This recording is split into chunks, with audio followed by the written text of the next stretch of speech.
What's up, Legionnaires and Legionnettes? So I'm going to be giving you guys my quick review for I Know What You Did Last Summer. And I intended to have this review up before July 4th because this happens in around July 4th. I mean, this movie, but oh well. I mean, as I'm recording this, it's now July the 5th, so better late than never, right? So anyway, the premise of this movie is basically where we have a group of friends. They accidentally hit a guy, and then they decide to dump the body and basically make a pact and forget it ever happened. And then a year later turns up, and then they're finding out that somebody knows what they did that summer, and they're being stalked by a guy who kills people with a hook. And yeah, and that's where we have our movie.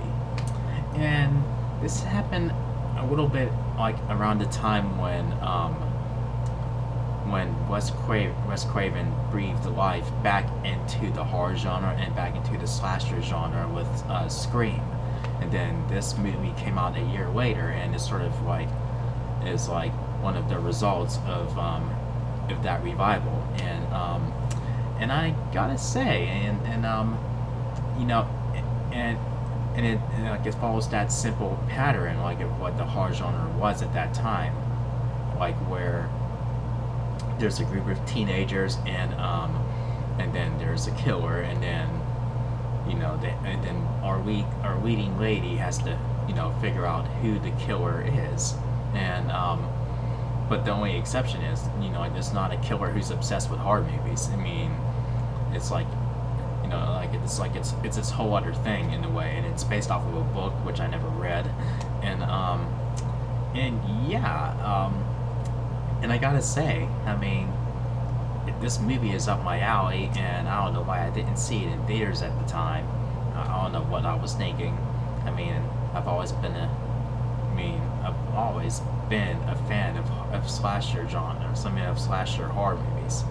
So I don't know, and I like the fact that that the killer is playing with constantly playing with them and just fucking with their emotions and just getting them keeping them on their toes, and they're keeping them terrified, and then when he decides right at the exact moment when he wants to kill them, and that kind of builds up suspense a lot. Like, he could have just killed them at any time, but instead he's just fucking with them over and over and over again. And then it gets around the time where one of the lead characters, Julie, is starting like, okay, like, who is the killer? Like, is it someone they know? Is it did this person see what they did, or what is it, or is it the killer himself? And so yeah, spoiler warning now. Spoiler warning.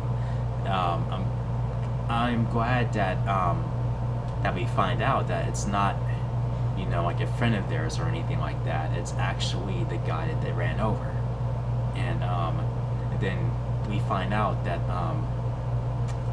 that he actually committed a murder himself. Like, not too long before he was hit. So basically, they did society a favor, or they almost did. And then, yeah, and I was almost worried that it was gonna be one of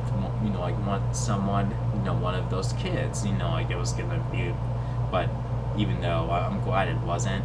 I mean, I think it would have made no sense to me.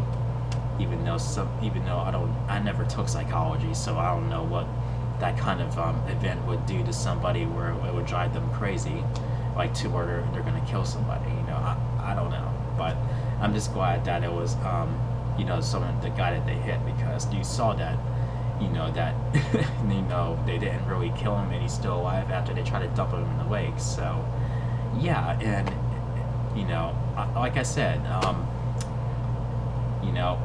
I am a sucker for like slasher genres, and with that all being said, and I obviously had a great time with this movie. And with that all being said, this gets 4 chair spins out of 5. So here we go. Okay, here we go. 1, 2, 3, 4 epic chair spins. So, yeah, and so yeah, if you guys enjoyed my review for this movie, make sure you thumb up the video, click subscribe. If you're new to the channel, click the bell icon so you can get notified when I upload new videos. And I'll see you guys in my next video, which will be where I review the sequel. So yeah, that's coming up in my next video. So peace out, y'all.